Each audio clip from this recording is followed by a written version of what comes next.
ಇಂಥ ಸಾವು ಪಡೆಯೋದಕ್ಕೂ ಕೋಟಿ ಪುಣ್ಯ ಮಾಡಿರ್ಬೇಕು ಆಚಾರ್ಯ. ಎಲ್ರಿಗೂ ಊಟ ಮಾಡಿಸಿ ಸುತ್ತ ಕೂರಿಸ್ಕೊಂಡು ಬುದ್ಧಿ ಹೇಳಿ ತೀರ್ಥಯಾತ್ರೆಗೆ ಹೊರಟು ಹೋಗೋ ಥರ ಹೋಗ್ಬಿಟ್ರು. ಇಂಥ ಸಾವು ಲಕ್ಷಕ್ಕೊಬ್ಬ ಜನರಿಗೆ ಸಿಗೋದು. ಸೀತತ್ತೆ ನೋಡಿ, ಅಮ್ಮ ಕಣ್ಮುಚ್ಚ ತಕ್ಷಣ ಉಸಿರು ಚೆಲ್ಬಿಟ್ರು. ಅದೆಂಥ ಸಂಬಂಧ ಅವ್ರದ್ದು? ಎರಡು ದೇಹ ಒಂದ್ ಜೀವ ಅನ್ನೋ ಹಾಗಿದ್ರು ಎಂಥ ಸಂದರ್ಭದಲ್ಲೂ ಒಬ್ರನ್ನೊಬ್ರು ಬಿಟ್ಕೊಡ್ತಿರ್ಲಿಲ್ಲ. ಸೀತತ್ತೆಗೆ ಅಮ್ಮನ ಮೇಲೆ ಅದೇನು ಪ್ರೀತಿನೋ ಏನೋ, ಬೆಳಗ್ಗೆಯಿಂದ ಸಂಜೆವರೆಗೂ ಗೋಪಿ ಗೋಪಿ ಅಂತ ಅವ್ರ ಹಿಂದೆನೇ ಸುತ್ತೋರು. ಮಾಧವ್ ಮಾವನೂ ಅಷ್ಟೆ, ಇಬ್ರು ಯಾವಾಗ್ಲೂ ಕುತ್ಕೊಂಡು ಗುಬ್ಬಚ್ಚಿಗಳ ತರ ಮಾತಾಡ್ಕೊತಿದ್ರು. ಪಾಪ ಈಗ ಮಾಧವ್ ಮಾವ ಒಂಟಿ ಆಗೋದ್ರು. ಇನ್ ಮುಂದೆ ಅವರೆಲ್ಲೂ ಹೋಗೋದು ಬೇಡ ಅಣ್ಣ. ನಮ್ಮ ಜೊತೆ ಇರಲಿ, ಇಲ್ಲ ನಿನ್ನ ಜೊತೆ ಇರಲಿ. ಅಡಿ ಅಂದ್ರೆ ಮಾಧವ ಅವರು ಆಗ್ಲಿಂದ ಕಾಣ್ತಾನೆ ಇಲ್ವಲ್ಲ? ಅವರು ಸ್ಮಶಾನದಿಂದ ಬಂದೇ ಇಲ್ಲ ಅನ್ಸುತ್ತೆ. ನಾವು ಹೊರಟಾಗ ಪಾಪ ಅವರು ಚಿತೆನೇ ನೋಡ್ತಾ ಇದ್ರು. ಹಿಂದೆ ಬರ್ತಾರೆ ಅನ್ಕೊಂಡೆ, ಆದರೆ ಇಷ್ಟೊತ್ತಾದರೂ ಬರದೆ ಅಲ್ಲೇನು ಮಾಡ್ತಿದ್ದಾರೆ? ನಾನು ಹೋಗಿ ನೋಡ್ಕೊಂಬರ್ತೀನಿ. ನೀನು ಹೋಗೋದು ಬೇಡಪ್ಪ, ನಾನೇ ಹೋಗಿ ಬರ್ತೀನಿ.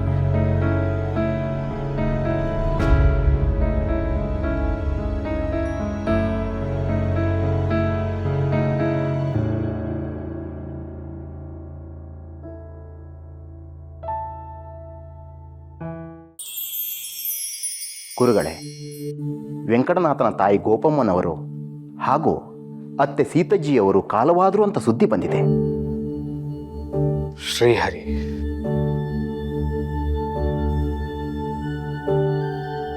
ಶ್ರೀಹರಿ, ಎಂತಹ ಸಾರ್ಥಕ ಬದುಕು! ತಿಮ್ಮಣ್ಣ ಭಟರು ತಾವು ಬದುಕಿರುವಷ್ಟು ದಿನ ತಮ್ಮ ನೇಮನಿಷ್ಠೆಗಳನ್ನು ಬಿಟ್ಟು ನಡೆದವರಲ್ಲ. ನೊಂದವರಿಗೆ ನೆರಳಾಗಿ, ಕುಟುಂಬದ ಕಣ್ಣಾಗಿ, ಹರಿಭಕ್ತರಾಗಿ ಅವನಲ್ಲೇ ಲೀನವಾದ್ರು.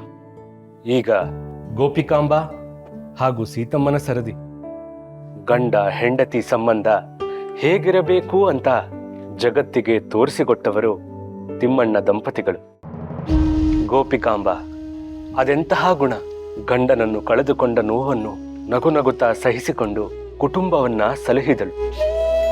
ಗೋಪಿಕಾಂಬ ಸೀತಾಬಾಯಿ ಒಂದೇ ದಿನ ಹರಿಪಾದ ಸೇರಿದ್ದಾರೆ. ಎಂತಹ ಅನುಬಂಧ ಅವರದ್ದು!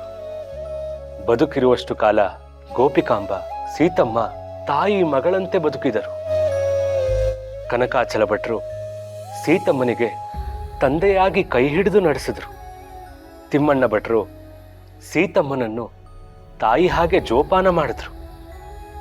ಸೀತಮ್ಮ ಆ ಕುಟುಂಬದ ಸೇವೆಗೆ ನಿಂತರು. ಗೋಪಿಕಾಂಬ ಆಕೆಯನ್ನ ತಾಯಿಯಂತೆ ಜೋಪಾನ ಮಾಡಿದ್ರು. ಒಬ್ಬರಿಗೊಬ್ಬರ ತ್ಯಾಗ ಅನನ್ಯವಾದದ್ದು. ಭಗವಂತ ಆ ಎರಡು ಆತ್ಮಗಳಿಗೆ ಚಿರಶಾಂತಿ ನೀಡಲಿ.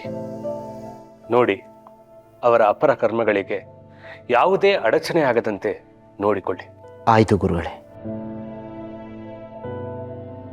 ಶ್ರೀಹರಿ.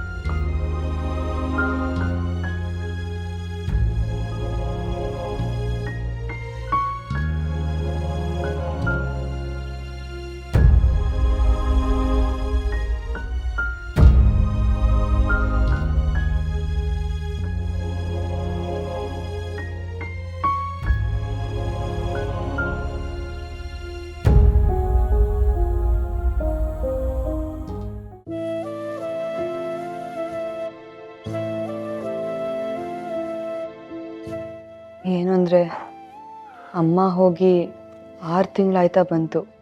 ಇನ್ನು ಎಷ್ಟು ದಿನ ಅಂತ ಹೀಗೆ ಕಣ್ಣೀರು ಹಾಕ್ತೀರಾ? ಒಂದು ಹೆಣ್ಣಾಗಿ ನಾನೇ ಧೈರ್ಯ ತಗೊಂಡಿದ್ದೀನಿ.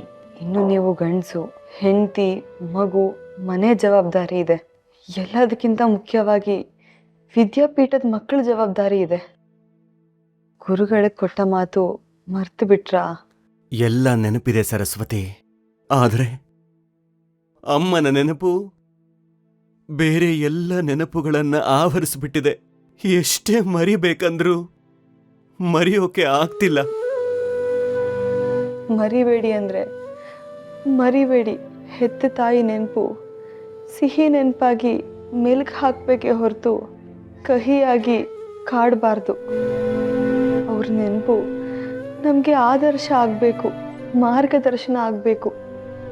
ಅವ್ರ ಹೆಸರು ಹೇಳಿ ದಿನ ದೀಪ ಹಚ್ಚಬೇಕು. ಅದು ಬಿಟ್ಟು ಹೀಗೆ ಅಳ್ತಾ ಕೂತ್ಕೊಂಡ್ರೆ ಅವ್ರ ಆತ್ಮಕ್ಕೆ ಶಾಂತಿ ಸಿಗುತ್ತಾ? ನೀವೇ ಹೇಳಿ. ನೀನ್ ಹೇಳೋದೆಲ್ಲ ನನಗೆ ಅರ್ಥ ಆಗ್ತಾ ಇದೆ ಸರಸ್ವತಿ. ಆದ್ರೆ ಎಷ್ಟೇ ಪ್ರಯತ್ನ ಪಟ್ರೂ ಅಮ್ಮನ ಮರೆಯೋಕೆ ಆಗ್ತಾ ಇಲ್ಲ. ಅಮ್ಮ ನನ್ನ ಜೊತೆನೇ ಇದ್ದಾಳೆ ಅಂತ ಅನ್ನಿಸ್ತಾ ಇದೆ. ಅಮ್ಮನಿಗೆ ಕಾಯಿಲೆ ಬರದೇ ಇದ್ದಿದ್ರೆ ಇನ್ನೂ ತುಂಬಾ ವರ್ಷಗಳು ನನ್ನ ಜೊತೆಗೇ ಇರ್ತಿದ್ಲು. ನನ್ನಿಂದ ಅಮ್ಮನ್ನ ಉಳಿಸ್ಕೊಳಕ್ಕಾಗ್ಲಿಲ್ವಲ್ಲ ಅಂತ ಪಾಪ ಪ್ರಜ್ಞೆ ಕಾಡ್ತಾ ಇದೆ.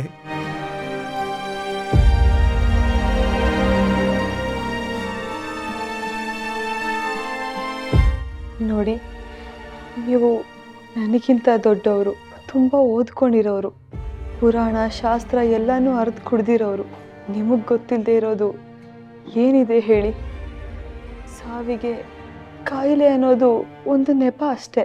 ಕೆಲವು ಮಕ್ಕಳು ಹುಟ್ಟಿದಾಗಲೇ ಸಾಯ್ತಾರೆ, ಇನ್ನು ಕೆಲವೊಬ್ಬರು ವಯಸ್ಸಿಗೆ ಬಂದ ಮೇಲೆ ಸಾಯ್ತಾರೆ, ಮತ್ತು ಕೆಲವೊಬ್ಬರು ವಯಸ್ಸಾದ್ಮೇಲೆ ಸಾಯ್ತಾರೆ.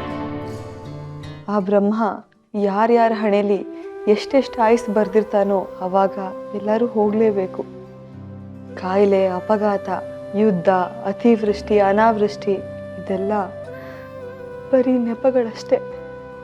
ಎಲ್ಲ ಒಂದಲ್ಲ ಒಂದಿನ ಹೋಗಲೇಬೇಕು. ಅವರು ಮುಂದೆ, ನಾವು ಹಿಂದೆ. ಅಮ್ಮನ ನೆನಪು ನಿಮ್ಮ ಹಾಗೆ ನನಗೂ ಕಾಡುತ್ತೆ. ಆದರೆ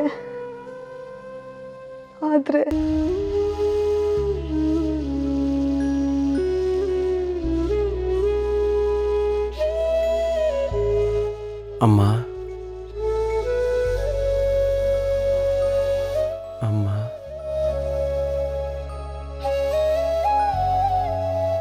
ಅಮ್ಮ,